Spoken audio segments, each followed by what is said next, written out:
Ladies and gentlemen, welcome to the 4th edition of the Global Renewable Energy Investors Meet and Expo RE-Invest from September 16 to 18, 2024 at this iconic Mahatma Mandir in Gandhinagar, Gujarat. This year's RE-Invest aims to spotlight India's remarkable strides in the renewable energy sector. Our nation is steadfast in its commitment to building a sustainable green future for generations to come. At the heart of this lies the Honorable Prime Minister's vision of Panchamrit, which seeks to significantly increase the share of renewable energy in India's electricity generation by 2030. RE-Invest serves as a dynamic platform connecting the global investment community with India's energy stakeholders.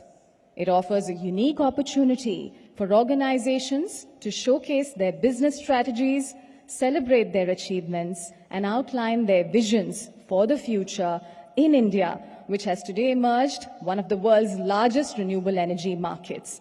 We are deeply honored to have the esteemed presence of the Honorable Prime Minister of India, Shri Narendra Modi ji. I now request the Honorable Chief Minister of Gujarat, Shri Bhupendra Bhai Patel ji, to please welcome the Honorable Prime Minister of India with a token of our gratitude.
कारी अवधारणा को दर्शाती है और ये दुनिया की पहली सोलर टाइल है जो प्रसंस्कृत प्लास्टिक रैपरों से बनाई गई है और हर टाइल लगभग 350 वेफर रैपरों का पुनरुपयोग करती है और इस पर मोडेरा सूर्य मंदिर की एक सुंदर छवि उकेरी गई है.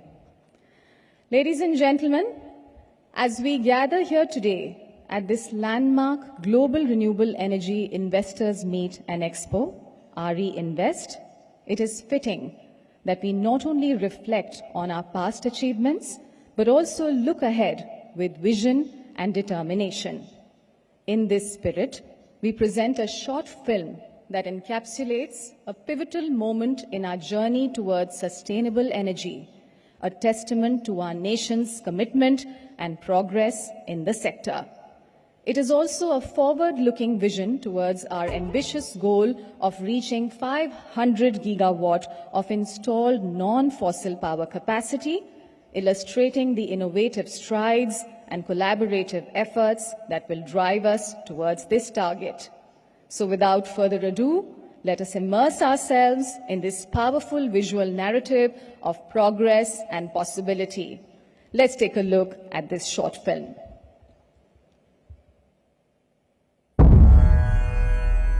एकम एवाग्नि बहुधा समिधा एकः सूर्यो विश्वमनु प्रभुतः एकैवोषा सर्वमिदं विभात्यकम् वा इदं विबभुव सर्वम्.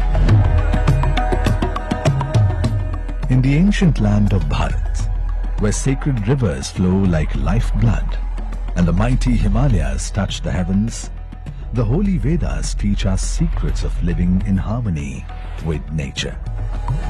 The sun showers boundless energy. Space gifts us the promise of rain, and the earth nurtures life with nourishment and oxygen. Despite this ancient wisdom, our world is changing. Forests are disappearing, replaced by concrete jungles. Rising sea threaten coastal regions. Catastrophic floods ravage rural areas. Glaciers melt under the pressure of climate change, and earthquakes challenge the foundations of human existence. Amidst this darkness, Bharat emerges as a beacon of hope. As a global leader, Bharat is weaving renewable energy into the fabric of its multiple sectors. Bharat's solar power sector plays a vital role in sustainable development, powering the nation through initiatives like PM Surya Ghar Muft Bijli Yojana and PM Kusum, which promote distributed solar energy and reduce fossil fuel dependency and empower both urban and rural communities.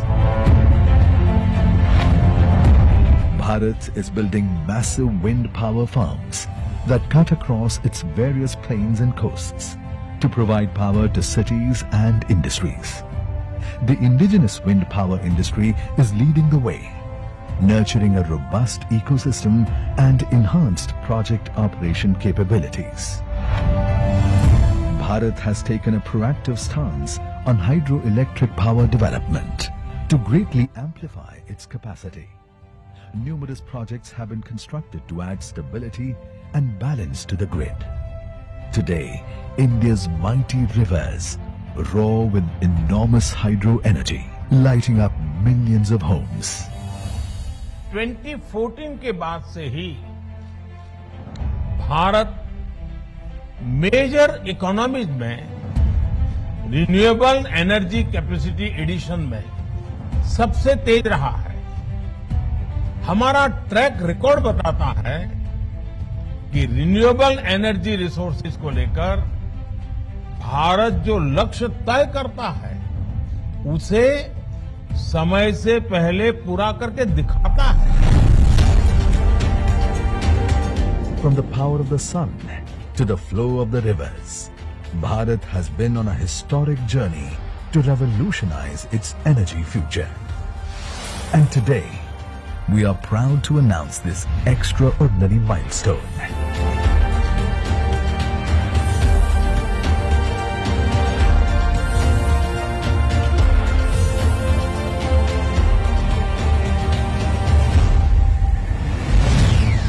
Bharat achieves 200 gigawatt non-fossil power capacity. Today, Bharat celebrates a monumental achievement. 200 gigawatt of non-fossil power capacity.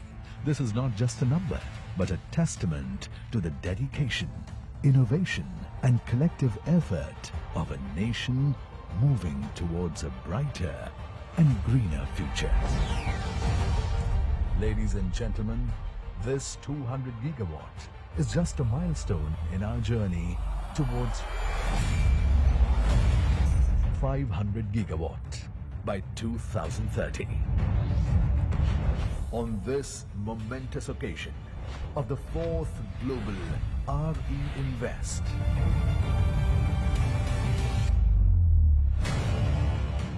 let us all rise and pledge to be the force behind the Honorable Prime Minister's vision of Panch Amrit to achieve 500 gigawatt by 2030.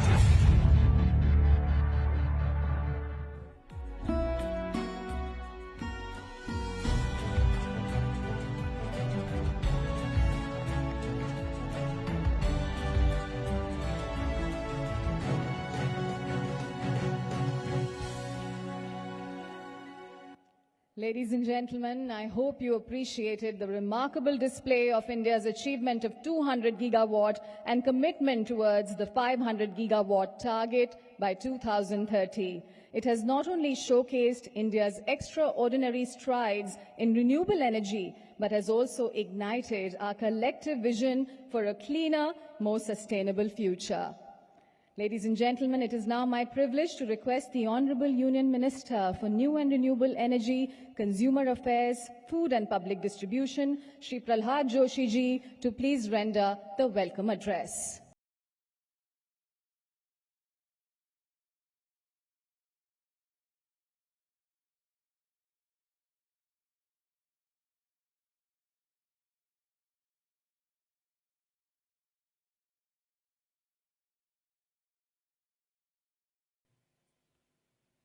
Namaskar. Good morning to everybody. I welcome Honorable Prime Minister, Governor of Gujarat, Chief Ministers of the states, other ministers from India, and those joining us from the other countries, investors, stakeholders, and media friends. We are here today at the 4th edition of Global Renewable Energy Investor Meet and Expo, celebrating the clean and re-energizing power of renewables. The visionary leader who has propelled India to a leading position in global renewable energy sector, whose leadership has been pivotal in achieving India's renewable energy goals, is Prime Minister Shri Narendra Modi ji. It is my honor to welcome him today at this event. PM Modi ji is the driving force behind this transformation, showing both courage and innovation in conceptualizing and realizing our nation's renewable energy ambitions. India is a global leader in RE because of the Prime Minister Modi's vision. Today, India is not only the 5th largest, but also the world's fastest growing economies. The growth is driving an unprecedented demand for the energy. And we are committed to meeting this demand sustainably. This progress is a result of the leader's vision and the bold determination to run that vision into reality. Prime Minister Modi ji gave this sector path and direction, scale and skill, courage and conviction, passion and purpose. And let me explain the passion and the purpose in RE sector with the shloka in Rig Veda. Atmano mokshartham jagad hitaya cha. It means vayukti ke liye moksha. अंग्रेजी में बोलना है तो it means for the own liberation, for the welfare of the world. Despite having one of the lowest per capita emission in the world, India is championing the cause of clean energy under the Pradhan Mantri's leadership. This is for the benefit of the world because we truly believe in Vasudhaiva Kutumbakam. The world is one family. As the Chief Minister of Gujarat, Modi ji played a pivotal role in advancing the renewable energy. Under his guidance, Gujarat emerged as a front runner in green energy sectors. Upon becoming the Prime Minister of India, he has made it into a global mission of creating a cleaner and more sustainable world. And PM Modi ji achieved this by making use of ancient wisdom. युगो पुराना का ज्ञान केवल एक युग पुरुष ही समझ सकता है.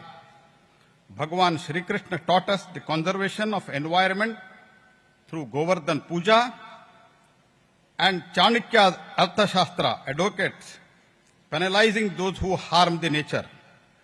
The Rig Veda says that life is rooted in Panchabhuta, 5 elements of the nature, and it is our duty to conserve them. Hymns are dedicated to the sun. Gayatri Mantra is dedicated to Savitri, a solar god. Even today, crores of Indians start their day with Gayatri Mantra and Surya Namaskar. Surya, Vayu and Varuna are the custodians of our energy. Similarly, Rishi Agastya wrote the method of producing the Udana Vayu, that is hydrogen, in his book Agastya Samhita. Written thousands years ago, it explains how to construct an electric battery to split water into hydrogen and oxygen. Our profound respect for the nature continues to guide our modern role in pioneering the global energy sustainability efforts. Under Prime Minister Shri Narendra Modi ji, India has made significant strides in the renewable sector. Installed RE capacity has increased from 75.5 gigawatt in 2014 to 2008 gigawatt, which is growth of 175%. Total RE generation increased from 193.50 billion units to 360 billion units, of the growth of 86%. International Solar Alliance launched and has more than 100 signatories countries. India achieved the most targets of the Nationally Determined Contribution, NDC, well in advance. 40% of the power installed capacity from the non-fossil fuel-based energy sources achieved in 2021, 9 years ahead, reduced the emission intensity of India's GDP by 33% in 2019, 11 years before the target. India's solar energy capacity has increased 33 times with PM Suryaghar Muft Bijli Yojana. Prime Minister Modi ji initiated one of the world's largest schemes in the renewable energy. More than 3.5 lakh people have been benefited from this scheme. This morning only, Modi ji interacted with the beneficiaries of PM Suryaghar. We have received overwhelming commitment from the states and UTs as well as developers, manufacturers, financial institute to support our goal of 500 gigawatt by 2030. Developers have committed additional 570 gigawatt, total 570, we are already having 200 plus. Manufacturers have committed additional manufacturing capacities of 340 gigawatt of solar modules, for which we have given PLI. 240 gigawatt in solar cell, that also we have given PLI. 22 gigawatt in wind turbines, 10 gigawatt in electrolyzers, and banks and financial institutions have committed to an additional $386 billion, that is in Indian rupees 32.45 lakh crore of financing by 2030. This is the speed, scale and scope with which New India is moving towards its vision, Vikasit Bharat. Decades ago, our freedom fighters defended our land with valor. Today, Prime Minister Modi ji has channeled the same spirit into this battle against the climate change. Today, our weapons are wielded with the solar panels powered by the wind turbines. I invite all stakeholders to invest in India's vibrant and rapidly growing RE sector. Together, let us turn this vision into reality and harness the immense potential that India offers. Once again, I welcome you all. Especially, I welcome Honorable Prime Minister, who is the inspirational force behind all this. Thank you. Dhanyavad. Jai Hind. Thank you very much, Honorable Minister, for sharing your thoughts on the occasion. We thank you for establishing the context of RE Invest 2024 and for rendering the welcome address. Ladies and gentlemen, I now take the privilege of requesting the Honorable Chief Minister of Gujarat, Shri Bhupendra Bhai Patel ji, to please address the gathering.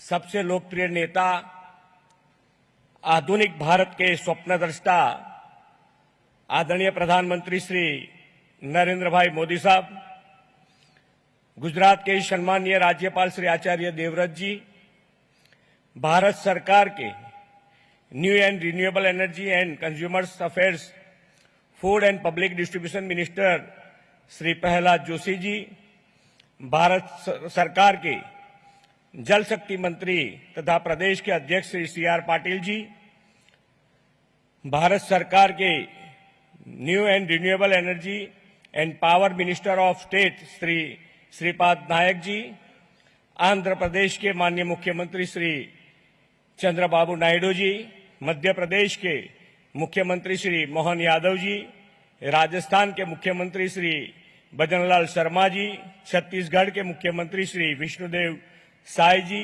Goa के मुख्यमंत्री Shri Pramod Sawant ji, Denmark के industries minister Shri Morten Bødskov, German के minister of economy, cooperation and development Sushri श्रेन्या Schulze, विश्व के विविध राष्ट्रों तथा देश के विभिन्न राज्यों से यहां पधारे हुए सभी महानुभाव, प्रेस मीडिया के मित्र, भाइयों बहनों, आप सभी को मेरा नमस्कार। मैं आप सभी का गुजरात की धरती पर इन्वेस्ट, इनोवेट एंड इंस्पायर की थीम पर आयोजित 4th RE इन्वेस्टमेंट समिट के अवसर पर हार्दिक स्वागत और अभिवादन करता हूं। हमारा सौभाग्य है कि हमें प्रधानमंत्री जी के रूप में ऐसे विजनरी लीडर मिले हैं जो हमेशा समय के 2 कदम आगे की ही सोच रखते हैं। गुजरात के मुख्यमंत्री के रूप में आदरणीय श्री नरेंद्र भाई ने राज्य के विकास की नींव जल शक्ति, जनशक्ति, ऊर्जा शक्ति, ज्ञान शक्ति और रक्षा शक्ति के विजन के साथ रखी थी। जब विश्व में क्लाइमेट चेंज को लेकर सिर्फ बातें हो रही थी, तब उन्होंने गुजरात के मुख्यमंत्री के तौर पर देश का पहला क्लाइमेट चेंज डिपार्टमेंट शुरू किया था। उन्होंने अपने मुख्यमंत्री कार्यकाल में ही गुजरात के चारणका में देश के पहले सोलर प्लांट की स्थापना कर दी थी। गुजरात का मोढेरा विलेज प्रधानमंत्री जी के मार्गदर्शन में देश का पहला सोलर विलेज बना है। प्रधानमंत्री श्री नरेंद्र भाई के मार्गदर्शन में गुजरात रिन्यूएबल एनर्जी सेक्टर में एक लीडिंग स्टेट रहा है। उनकी प्रेरणा से गुजरात देश में विंड एनर्जी प्रोडक्शन में पहला और सोलर एनर्जी प्रोडक्शन में दूसरे स्थान पर है। कच्छ के खावड़ा में 30 गीगावाट की इंस्टॉल कैपेसिटी का solar wind hybrid energy park तेजी से विकसित हो रहा है। राज्य में 50,000 से अधिक मेगावाट इंस्टॉल एनर्जी कैपेसिटी में रिन्यूएबल एनर्जी का योगदान 54% का है। सोलर रूफटॉप इंस्टॉल में गुजरात देश में सबसे आगे है। गुजरात की रिन्यूएबल एनर्जी पॉलिसी तथा green hydrogen policy green future के लिए राज्य सरकार की प्रतिबद्धता दर्शाती है। इस प्रतिबद्धता को चरितार्थ करने की दिशा में आदरणीय प्रधानमंत्री जी के मार्गदर्शन में वाइब्रेंट समिट 2024 में राज्य के महत्वाकांक्षी ग्रीन हाइड्रोजन मिशन की घोषणा भी की गई है। हमारा लक्ष्य 3 MMTPA उत्पादन का है, जिसके माध्यम से गुजरात ग्रीन हाइड्रोजन प्रोडक्शन का भी हब बनेगा। गुजरात के पास देश का सबसे लंबा समुद्र तट है। राज्य के इस समुद्र तट पर 32 से 35 गीगावाट ऑफशोर विंड एनर्जी उत्पादन की संभावना है। इतना ही नहीं, हमें ऊर्जा संग्रहण के भारत सरकार के ध्येय को परिपूर्ण करने के लिए गुजरात में 50 स्पॉट आइडेंटिफाई कर लिया है, जहां पंप हाइड्रो स्टोरेज के प्रोजेक्ट की संभावना है। गुजरात में मौजूदा विभिन्न इंफ्रास्ट्रक्चर और लॉजिस्टिक फैसिलिटीज तथा बिजनेस फ्रेंडली पॉलिसी के कारण आज देश में ग्रीन एनर्जी के सेक्टर में इन्वेस्टमेंट के लिए गुजरात मोस्ट प्रीफर्ड डेस्टिनेशन बन गया है। प्रधानमंत्री जी के दूरंदेशी मार्गदर्शन में भारत अब ग्रीन हाइड्रोजन के उत्पादन, ऑफशोर विंड एनर्जी और एनर्जी स्टोरेज सॉल्यूशन के माध्यम से 2017 तक 2070 तक नेट जीरो के लक्ष्य को हासिल करने की और मजबूती से आगे बढ़ रहा है। देश का ग्रोथ इंजन गुजरात हमेशा प्रधानमंत्री जी के विजन और लक्ष्य को साकार करने में अग्रसर रहा है। प्रधानमंत्री जी द्वारा दिए गए 2070 तक नेट जीरो और 2030 तक मिशन 100 गीगावाट की लक्ष्य पूर्ति में गुजरात भी अपना अग्रिम योगदान देने के लिए प्रतिबद्ध है। रिन्यूएबल एनर्जी का लाभ देश के गरीब मध्यम वर्ग को मिले, इस पर भी प्रधानमंत्री जी ने ध्यान दिया है। देश का गरीब मध्यम वर्ग भी सौर ऊर्जा ट्रांसफॉर्मेशन का हिस्सा बने, इस उद्देश्य से पीएम सूर्य घर मुफ्त बिजली योजना को लागू किया है। इस योजना में पूरे देश में गुजरात 50% से ज्यादा का योगदान दे रहा है। आदरणीय प्रधानमंत्री जी ने देश की आजादी की शताब्दी 2047 तक ऊर्जा आत्मनिर्भरता का विजन दिया है। सबका साथ, सबका विकास, सबका विश्वास और सबका प्रयास के कार्य मंत्र के साथ हम एनर्जी क्षेत्र में आत्मनिर्भर के लिए रिन्यूएबल एनर्जी एफोर्डेबल, एक्सेसिबल और स्केलेबल बना सकते हैं। आइए हम सब साथ मिलकर एक ग्रीन, सस्टेनेबल और उज्जवल भविष्य के निर्माण में सहयोग दें। एक बार फिर गुजरात में इस समिट के आयोजन के लिए आदरणीय प्रधानमंत्री जी तथा भारत सरकार का आभार प्रकट करते हुए अपनी वाणी को विराम देता हूं। भारत माता की जय। वंदे मातरम। जय जय गरवी गुजरात। बहुत बहुत धन्यवाद माननीय मुख्यमंत्री महोदय। आपके प्रेरणादायक संबोधन के लिए हम आपके आभारी हैं। We thank you for your compelling remarks and insightful address, honourable chief minister of Gujarat. Thank you sir. देवियों और सज्जनों, आज भारत के लिए स्वच्छ ऊर्जा, अक्षय ऊर्जा और हरित भविष्य की दिशा में एक ऐतिहासिक दिन है। माननीय प्रधानमंत्री जी द्वारा परिकल्पित क्रांतिकारी योजना पीएम सूर्य घर मुफ्त बिजली योजना देश की ऊर्जा सुरक्षा और सतत विकास की दिशा में एक महत्वपूर्ण कदम है। इस योजना के तहत देश भर में 1 करोड़ घरों की छतों पर रूफटॉप सोलर लगाने का लक्ष्य है। पिछले 6 महीने में प्रधानमंत्री जी द्वारा नियमित उत्साहवर्धन के कारण अब तक 1 करोड़ 30 लाख रजिस्ट्रेशन हो चुके हैं और 3,50,000 घरों में रूफटॉप सोलर लगाए जा चुके हैं और इन परिवारों तक स्वच्छ और सस्ती बिजली एवं अतिरिक्त आमदनी पहुंच रही है। हम एक ऐसे भविष्य की ओर बढ़ रहे हैं जहां हमारी बिजली की जरूरत सूर्य की ऊर्जा से पूरी होगी। यह योजना भारत की ऊर्जा क्षेत्र में आत्मनिर्भरता और स्वच्छ ऊर्जा के प्रति हमारे संकल्प का प्रतीक है। देवियों और सज्जनों, ये मेरा सौभाग्य है कि मैं हमारे माननीय प्रधानमंत्री जी से आग्रह कर रही हूं कि वे इस महत्वपूर्ण योजना को बटन दबाकर देश को समर्पित करें।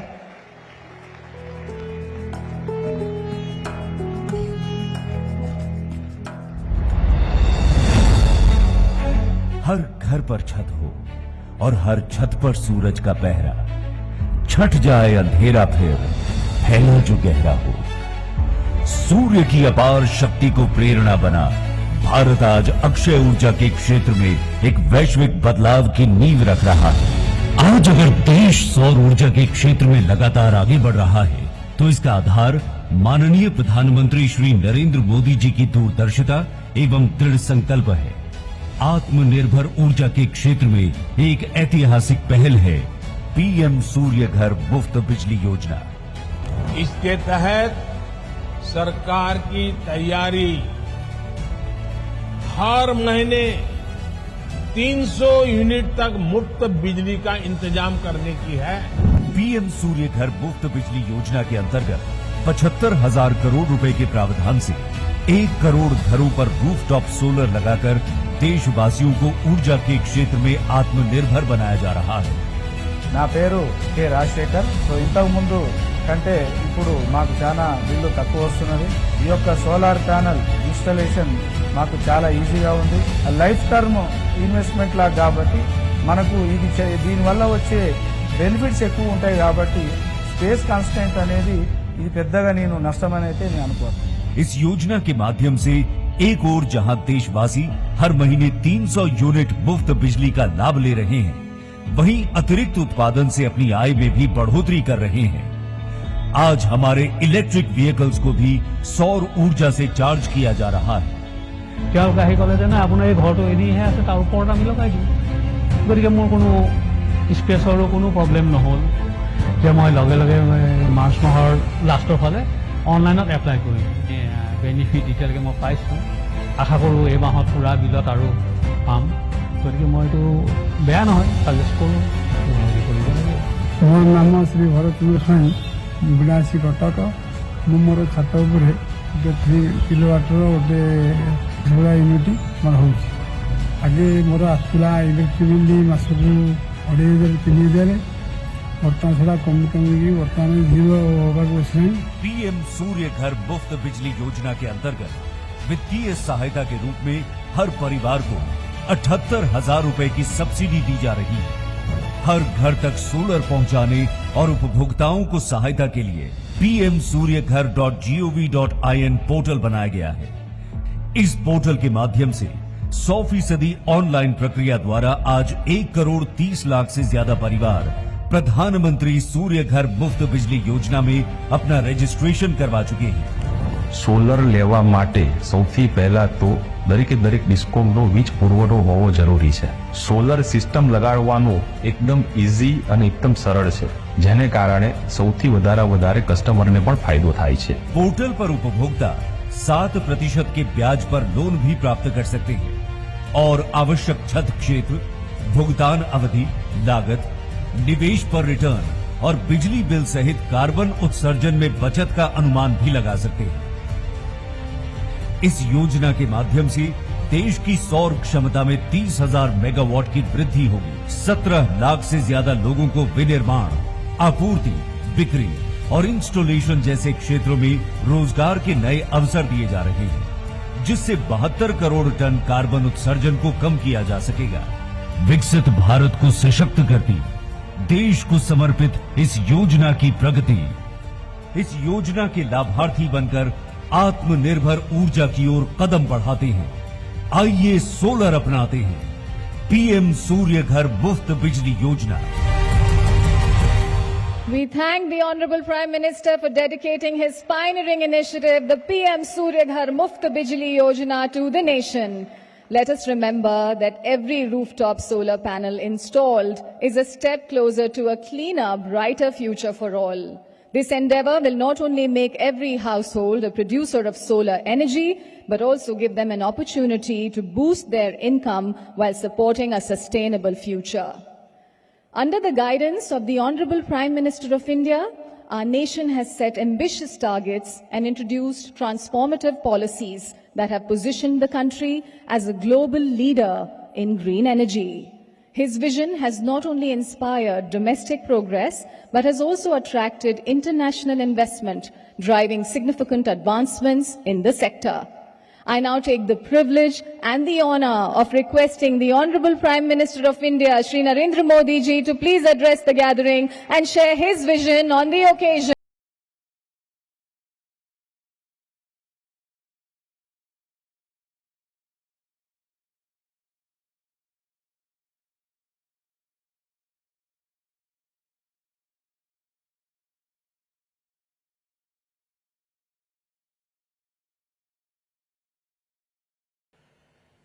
गुजरात के गवर्नर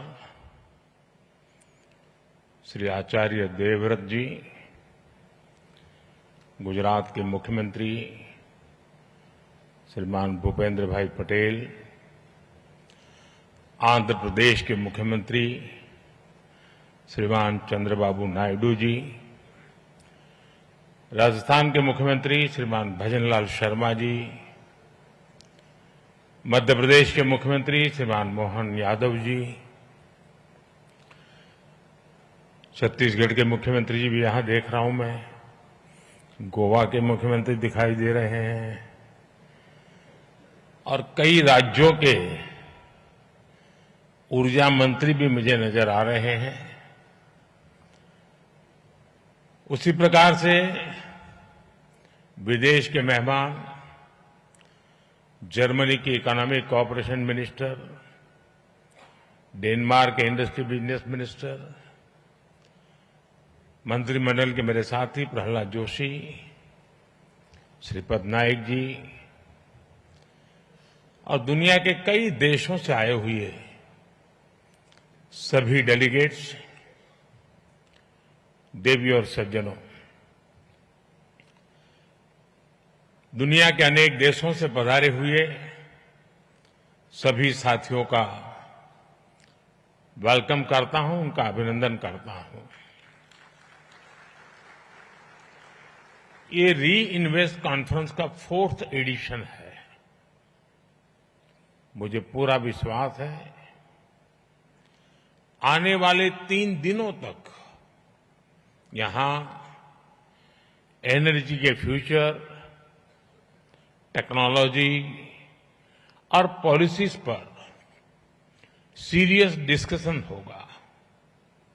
यहां हमारे सीनियर मोस्ट सारे चीफ मिनिस्टर्स भी हमारे बीच हैं। उनका अपना भी इस क्षेत्र में बहुत अनुभव है। इन चर्चाओं में हमें उनका भी मूल्यवान मार्गदर्शन मिलने वाला है। इस कॉन्फ्रेंस से हम जो एक दूसरे से सीखेंगे वो पूरी ह्यूमैनिटी की भलाई के काम आएगा। मेरी शुभकामनाएं आप सबके साथ हैं। फ्रेंड्स, आप सभी जानते हैं कि भारत की जनता ने 60 साल बाद लगातार किसी सरकार को 3rd टर्म दिया है।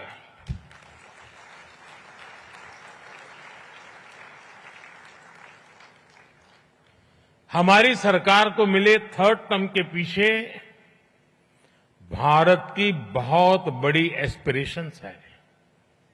आज 140 करोड़ भारतवासियों को भरोसा है, भारत के युवाओं को भरोसा है, भारत की महिलाओं को भरोसा है कि उनकी एस्पिरेशंस को पिछले 10 साल में जो पंख लगे हैं वो इस 3rd टर्म में एक नई उड़ान भरेंगे।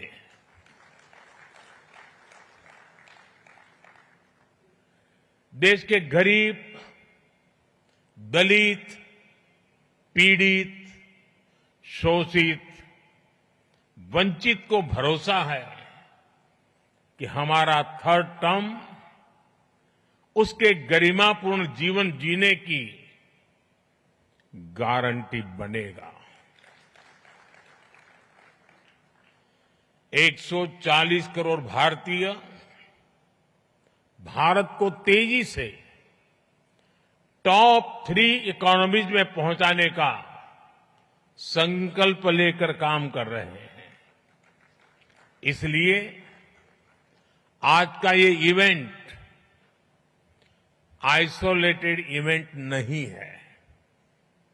एक बड़े विजन, एक बड़े मिशन का हिस्सा है। ये 2047 तक भारत को डेवलप्ड नेशन बनाने के हमारे एक्शन प्लान का हिस्सा है। और हम ये कैसे कर रहे हैं, इसका ट्रेलर थर्ड टर्म के हमारे पहले 100 डेज 100 दिनों के फैसलों में दिखता है। फ्रेंड, फर्स्ट 100 डेज में हमारी प्रायोरिटीज भी दिखती हैं, हमारी स्पीड और स्केल का भी एक रिफ्लेक्शन मिलता है। इस दौरान हमने हर उस सेक्टर और हर उस फैक्टर को एड्रेस किया है जो भारत के तेज विकास के लिए जरूरी है। इन 100 दिनों में फिजिकल और सोशल इंफ्रास्ट्रक्चर के विस्तार के लिए अनेक महत्वपूर्ण फैसले लिए गए हैं। हमारे विदेशी अतिथियों को ये जानकर हैरानी होगी कि भारत में हम 700 मिलियन यानी 7 करोड़ घर बना रहे हैं। ये दुनिया के कई देशों की आबादी से भी ज्यादा है। सरकार के पिछले 2 टर्म में हमने इसमें से 400 मिलियन यानी 4 करोड़ घर बना चुके हैं और तीसरे टर्म में हमारी सरकार ने 300 मिलियन यानी 3 करोड़ नए घर बनाने का काम शुरू भी कर दिया है। बीते 100 दिनों में भारत में 12 नए इंडस्ट्रियल सिटीज बनाने का फैसला किया गया है। बीते 100 दिनों में 8 high speed road corridor projects approve किए गए हैं। बीते 100 दिनों में 15 से ज्यादा नई made in India semi high speed Vande Bharat train launch की गई है। हमने रिसर्च को प्रमोट करने के लिए भी 1 ट्रिलियन रुपीस का रिसर्च फंड बनाया है। हमने इलेक्ट्रिक मोबिलिटी को बढ़ावा देने के लिए भी अनेक इनिशिएटिव्स अनाउंस किए हैं। हमारा लक्ष्य हाई परफॉर्मेंस बायो मैन्युफैक्चरिंग को बढ़ावा देने का है और ये भविष्य इसी से जुड़ा रहने वाला है। इसके लिए बायो E3 पॉलिसी को भी मंजूरी दी गई है। साथियों, बीते 100 डेज में ग्रीन एनर्जी के लिए भी कई बड़े फैसले लिए गए हैं। हमें ऑफशोर विंड एनर्जी प्रोजेक्ट्स के लिए वायबिलिटी गैप फंडिंग स्कीम की शुरुआत की गई है। इस पर हम 7,000 करोड़ रुपए से ज्यादा खर्च करने जाते हैं। भारत आने वाले समय में 31,000 मेगावाट हाइड्रो पावर जनरेट करने के लिए भी काम कर रहा है। इसके लिए 12,000 करोड़ रुपए से अधिक अप्रूव किए गए हैं। साथियों, भारत की डायवर्सिटी, भारत की स्केल, भारत की कैपेसिटी, भारत का पोटेंशियल, भारत की परफॉर्मेंस, ये सब यूनिक है। इसलिए मैं कहता हूं, Indian solutions for global application.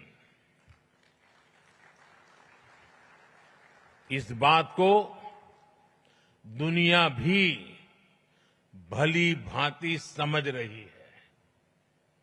आज भारतीयों को ही नहीं बल्कि पूरी दुनिया को लगता है कि भारत 21st सेंचुरी की बेस्ट बेट है।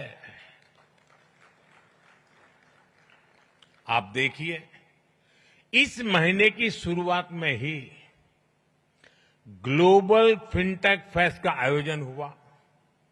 इसके बाद फर्स्ट सोलर इंटरनेशनल फेस्टिवल में दुनिया भर से लोग शामिल हुए। फिर ग्लोबल सेमीकंडक्टर समिट में दुनिया के कोने कोने से लोग भारत आए।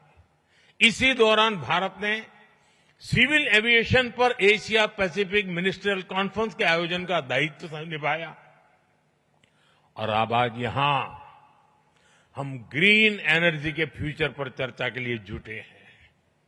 फ्रेंड्स, मेरे लिए ये बहुत सुखद संयोग है कि गुजरात की जिस धरती पर श्वेत क्रांति, मिल्क रिवॉल्यूशन का उदय हुआ, जिस धरती पर मधु क्रांति, स्वीट रिवॉल्यूशन, शहद का काम, उसका उदय हुआ, जिस धरती पर सूर्य क्रांति, सोलर रिवॉल्यूशन का उदय हुआ, वहां ये भव्य आयोजन हो रहा है। गुजरात भारत का वो राज्य है जिसने भारत में सबसे पहले अपनी सोलर पावर पॉलिसी बनाई थी। पहले गुजरात में पॉलिसी बनी, इसके बाद हम नेशनल लेवल पर आगे बढ़े। दुनिया में, जैसा अभी भूपेंद्र भाई ने बताया, क्लाइमेट के लिए अलग से मिनिस्ट्री बनाने वालों में भी गुजरात बहुत आगे था। जिस समय भारत में सोलर पावर की बहुत चर्चा भी नहीं थी, गुजरात में सैकड़ों मेगावाट के सोलर प्लांट लग रहे थे। साथियों, आपने भी देखा होगा, ये जो वेन्यू है, इसका नाम महात्मा गांधी के नाम पर है, महात्मा मंदिर। जब दुनिया में क्लाइमेट चैलेंज का विषय उभरा भी नहीं था, तब महात्मा गांधी ने दुनिया को सचेत किया था। और महात्मा गांधी का जीवन देखेंगे तो मिनिमम कार्बन फुटप्रिंट वाला जीवन था। वो प्रकृति के प्रेम को जीते थे और उन्होंने कहा था, धरती के पास हमारी नीड को पूरा करने के लिए पर्याप्त रिसोर्सेज हैं, लेकिन ग्रीड को पूरा नहीं किया जा सकता। महात्मा गांधी का ये विजन भारत की महान परंपरा से निकला है।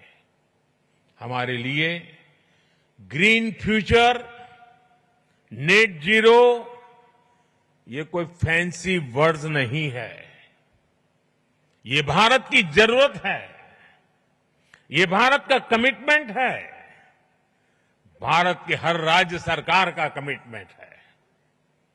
एक डेवलपिंग इकोनॉमी के नाते हमारे पास भी इन कमिटमेंट से बाहर रहने का जायज बहाना था।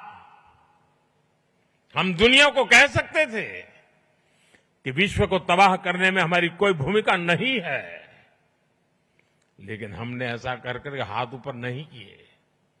हम मानव जात के उज्जवल भविष्य की चिंता करने वाले लोग थे और इसलिए हमने दुनिया को राह दिखे उस प्रकार से जिम्मेवारी के साथ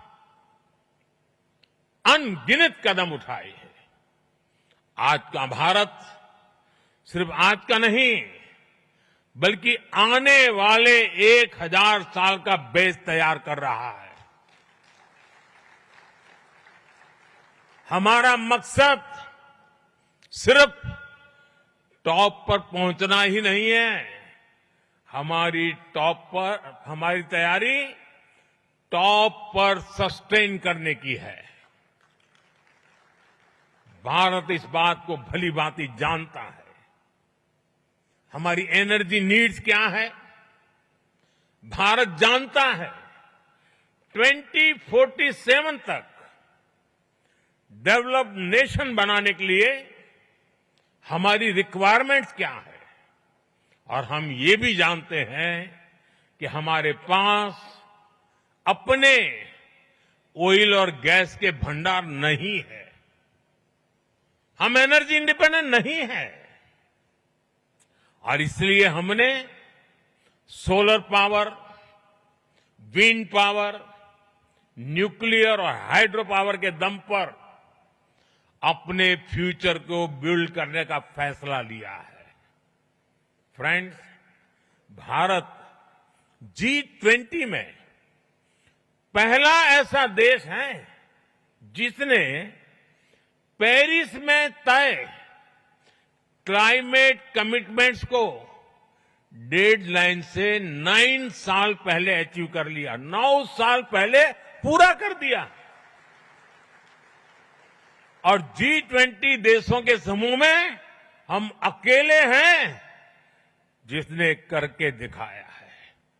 जो डेवलप नेशन नहीं कर पाए, वो एक डेवलपिंग नेशन ने दुनिया को करके दिखाया है। अब 2030 तक 500 गीगावाट रिन्यूएबल एनर्जी के टारगेट को अचीव करने के लिए हम एक साथ कई स्तर पर काम कर रहे हैं। हम ग्रीन ट्रांजिशन को पीपल्स मूवमेंट बना रहे हैं। आप सभी को, अभी आपने वीडियो भी देखा, हमारी पीएम सूर्यघर मुफ्त बिजली स्कीम को स्टडी करना चाहिए। ये रूफटॉप सोलर की एक यूनिक स्कीम है। इसके तहत हम रूफटॉप सोलर सेटअप के लिए हर फैमिली को फंड कर रहे हैं, इंस्टॉलेशन में मदद कर रहे हैं। इस एक योजना से भारत का हर घर एक पावर प्रोड्यूसर बनने जा रहा है। अब तक 13 मिलियन यानी 1,30,00,000 से ज्यादा फैमिलीज इसमें रजिस्टर कर चुकी हैं। अभी तक 3.25 लाख घरों में इस योजना के तहत इंस्टॉलेशन का काम पूरा भी हो चुका है।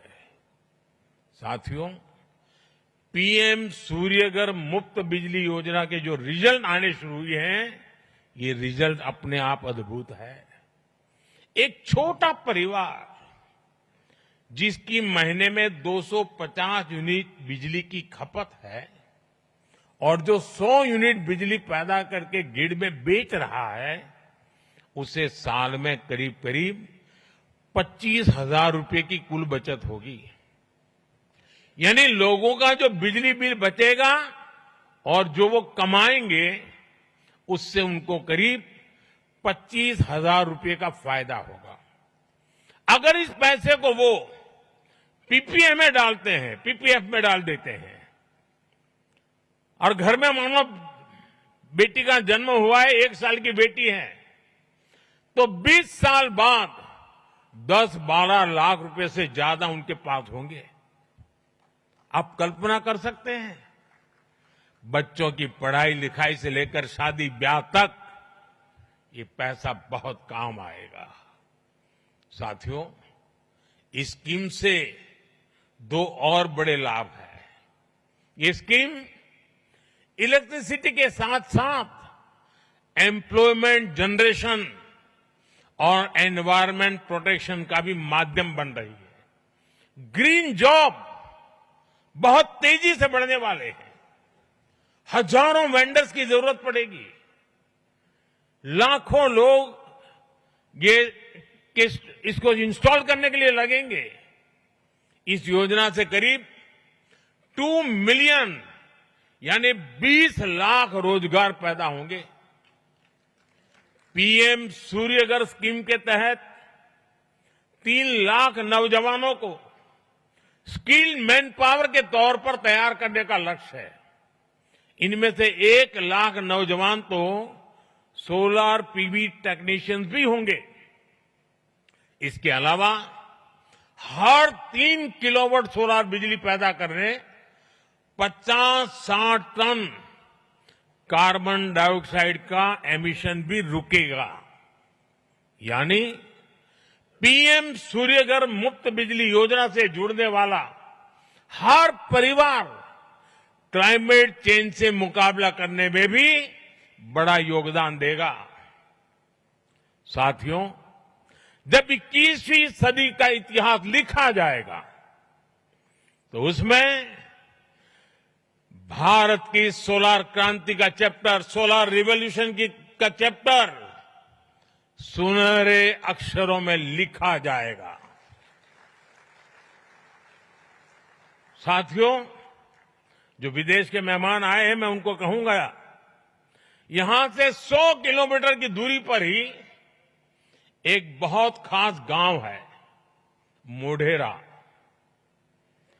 वहां सैकड़ों साल पुराना सन टेम्पल है और ये गांव भारत का पहला सोलर विलेज भी है।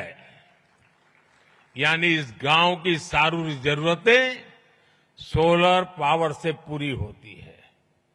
आज देश भर में ऐसे अनेक गांवों को सोलर विलेज बनाने का अभियान चल रहा है। साथियों, मैं अभी यहां जो एग्जीबिशन लगा है वो देखने गया था और आप सबसे मेरा आग्रह है, एग्जीबिशन जरूर देखिए। आप सभी अयोध्या के बारे में तो भरपूर जानते हैं। अयोध्या नगरी भगवान राम की जन्मस्थली है और भगवान राम तो सूर्यवंशी थे। और मैं अभी जब प्रदर्शनी देख रहा था तो वहां उत्तर प्रदेश का स्टॉल देखा, क्योंकि मैं काशी का सांसद हूं, उत्तर प्रदेश वाला भी बन गया हूं, तो मैं स्वाभाविक है मैं उत्तर प्रदेश का स्टॉल देखने गया। और मेरी जो इच्छा थी, आज मुझे रिपोर्ट कर रहे थे कि वो मेरी इच्छा उन्होंने पूरी कर दी है। भगवान राम का भव्य मंदिर तो बना है, लेकिन मैं दुनिया को बताना चाहता हूं, अब उस अयोध्या जो सूर्यवंशी भगवान राम की जन्मभूमि है, वो पूरा अयोध्या मॉडल सोलर सिटी बनाने का लक्ष्य लेकर चल रहा है। करीब करीब काम पूरा होने आया है। हमारा प्रयास है कि अयोध्या का हर घर, हर कार्यालय, हर सेवा सौर शक्ति से चले, सोलर एनर्जी से चले। और मुझे खुशी है कि अब तक हम अयोध्या के अनेकों सुविधाओं और घरों को सोलर एनर्जी से जोड़ चुके हैं। अयोध्या में बड़ी संख्या में सोलर स्ट्रीट लाइट्स, सोलर चौराहे, solar boards, solar water ATM और सोलर बिल्डिंग देखी जा सकती है। हमने भारत में ऐसे 17 शहरों की पहचान की है, जिसे हम इसी प्रकार सोलर सिटी के तौर पर विकसित करना चाहते हैं। हम अपने एग्रीकल्चर फील्ड्स को, हमारे खेतों को भी, हमारे किसानों को आत्मनिर्भर बनाने के लिए सोलर पावर जनरेशन का माध्यम बना रहे हैं। आज किसानों को इरिगेशन के लिए सोलर पंप और छोटे सोलर प्लांट लगाने के लिए मदद दी जा रही है। भारत आज रिन्यूएबल एनर्जी से जुड़े हर सेक्टर में बड़ी स्पीड और बड़े स्केल पर काम कर रहा है। बीते दशक में हमने न्यूक्लियर एनर्जी से पहले की तुलना में 35% ज्यादा बिजली पैदा की है। भारत ग्रीन हाइड्रोजन के क्षेत्र में ग्लोबल लीडर बनने का प्रयास कर रहा है। इसके लिए हमने करीब 20,000 करोड़ रुपए का ग्रीन हाइड्रोजन मिशन लॉन्च किया है। आज भारत में वेस्ट टू एनर्जी का भी एक बहुत बड़ा अभियान चल रहा है। क्रिटिकल मिनरल से जुड़े चैलेंजेस को एड्रेस करने के लिए हम सर्कुलर अप्रोच को प्रमोट कर रहे हैं। रीयूज और रिसाइकल से जुड़ी बेहतर टेक्नोलॉजी तैयार हो, इसके लिए स्टार्टअप्स को भी सपोर्ट किया जा रहा है। साथियों, प्रो प्लेनेट पीपल का सिद्धांत हमारा कमिटमेंट है। इसलिए भारत ने दुनिया को मिशन लाइफ यानी लाइफस्टाइल फॉर एनवायरनमेंट का विजन दिया है। भारत ने इंटरनेशनल सोलर अलायंस का इनिशिएटिव लेकर दुनिया के सैकड़ों देशों को जोड़ा है। भारत की G20 प्रेसिडेंसी के दौरान भी ग्रीन ट्रांजिशन पर भी हमारा बहुत फोकस रहा है। G20 समिट के दौरान ग्लोबल बायोफ्यूल अलायंस भी लॉन्च किया गया था। भारत ने अपनी रेलवे को इस दशक के अंत तक नेट जीरो बनाने का भी लक्ष्य रखा है। कुछ लोगों को लगेगा भारत की रेलवे नेट जीरो हो मतलब क्या है, जरा मैं उनको बताता हूं। हमारा रेलवे नेटवर्क इतना बड़ा है कि डेली ट्रेन के डिब्बे में करीब करीब 1-1.5 करोड़ लोग होते हैं। इतनी बड़ी ट्रेन का और उसको हम नेट जीरो बनाने वाले हैं। हमने ये भी तय किया है कि 2025 तक हम पेट्रोल में 20% इथेनॉल ब्लेंडिंग का टारगेट हासिल करेंगे। भारत के लोगों ने गांव-गांव में हजारों अमृत सरोवर भी बनाए हैं जो वाटर कंजर्वेशन के काम आ रहे हैं। आजकल आप देख रहे होंगे भारत में लोग अपनी मां के नाम पर एक पेड़ लगा रहे हैं। एक पेड़ मां के नाम। मैं आपसे भी इस अभियान से जुड़ने का आग्रह करूंगा, दुनिया के हर नागरिक को आग्रह करूंगा। साथियों, भारत में रिन्यूएबल एनर्जी की डिमांड तेज हो रही है। सरकार भी इस डिमांड को मीट करने के लिए नई पॉलिसीज बना रही है, हर तरह से सपोर्ट दे रही है। इसलिए आपके सामने अपॉर्चुनिटी सिर्फ एनर्जी जनरेशन में ही नहीं है, बल्कि मैन्युफैक्चरिंग में भी अद्भुत संभावनाएं हैं। भारत का प्रयास पूरी तरह से मेड इन इंडिया सॉल्यूशन का है। इससे भी आपके लिए यहां अनेक संभावनाएं बन रही है। भारत सही मायने में आपके लिए एक्सपेंशन की ओर बेहतर रिटर्न की गारंटी है। और मैं आशा करता हूं कि आप उसमें जुड़ेंगे। इस क्षेत्र में इन्वेस्टमेंट के लिए इससे बेहतर कोई जगह नहीं हो सकती है। इनोवेशन के लिए बहुत अच्छी जगह और नहीं हो सकती है। और मैं कभी कभी सोचता हूं, हमारे मीडिया में कभी कभी गॉसिप कॉलम आती है, बड़ी चटाकेदार होती है, मजेदार होती है कभी कभी, लेकिन उनका एक बात पर ध्यान नहीं गया और आज के बाद जरूर ध्यान जाएगा। अभी जो यहां भाषण कर रहे थे ना प्रहलाद जोशी, वो हमारे रिन्यूएबल एनर्जी के मिनिस्टर है, लेकिन मेरी पिछली सरकार में वो कोयले के मंत्री थे।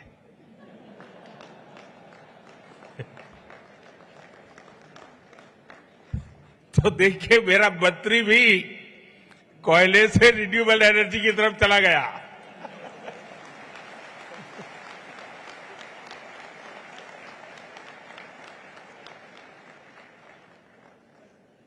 मैं एक बार फिर आप सभी को भारत की ग्रीन ट्रांजिशन में इन्वेस्ट करने के लिए आमंत्रित करता हूं और आप इतनी बड़ी तादाद में यहां आए, मैं आपका फिर से एक बार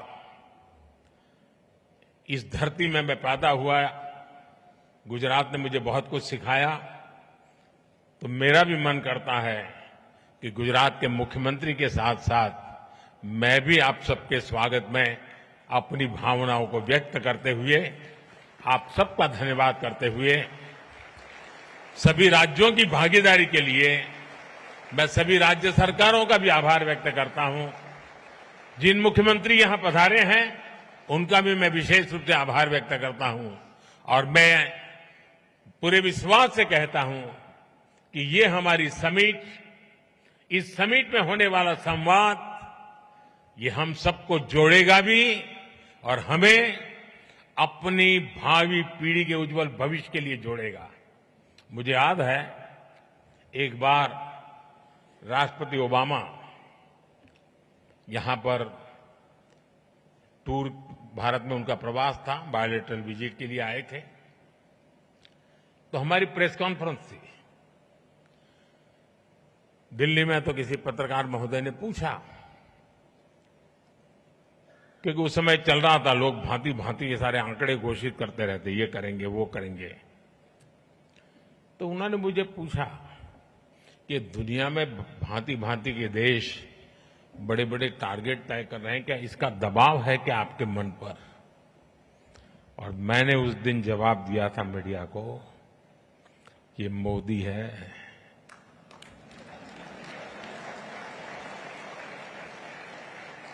यहां किसी का दबाव नहीं चलता है। फिर मैंने कहा था कि हां, मुझ पर दबाव है और वो दबाव है हमारी भावी पीढ़ी के संतानों का, उनके सब जो जन्मे भी नहीं है लेकिन उनके उज्जवल भविष्य की चिंता मुझे सताती रही है और इसलिए आने वाली पीढ़ियों के कल्याण के लिए काम मैं कर रहा हूं। और आज भी ये समिट हमारे बाद दूसरी, तीसरी, चौथी पीढ़ी के उज्जवल भविष्य की गारंटी बनने वाली है। उतना बड़ा काम करने के लिए आप यहां आए हैं, महात्मा गांधी के नाम पर बने इस महात्मा मंदिर में आए हैं। मैं फिर एक बार आप सबका हृदय से बहुत बहुत धन्यवाद करता हूं। नमस्कार। बहुत धन्यवाद माननीय प्रधानमंत्री जी। इस महत्वपूर्ण क्षण में हम हमारे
फिर आपका आदरणीय प्रधानमंत्री जी। देवियों सज्जनों, आप सभी से अनुरोध है कि आप प्लीज अपने स्थान पर ही विराजित रहें, क्योंकि अब हम हमारे सीएम प्लेनरी को शुरू करेंगे। Ladies and gentlemen, I request you to please remain seated for the CM's plenary session. There will be Shapath Patras and commitments that will be made in this session. May I request you, ladies and gentlemen, to please remain seated, and we will be graced by our Honorable Chief Ministers in this particular session. So I invite you, ladies and gentlemen, to please remain seated for this CM plenary session. We will have the presence of Shri Prahlad Joshi, Honorable Union Minister of New and Renewable Energy and Consumer Affairs, Food and Public Distribution. We also will have the Honorable Chief Minister of Andhra Pradesh, Shri Chandrababu Naidu, Honorable Chief Minister of Rajasthan, Shri Bhajan Lal Sharma ji, Honorable Chief Minister of Madhya Pradesh, Dr. Mohan Yadav ji, Honorable Chief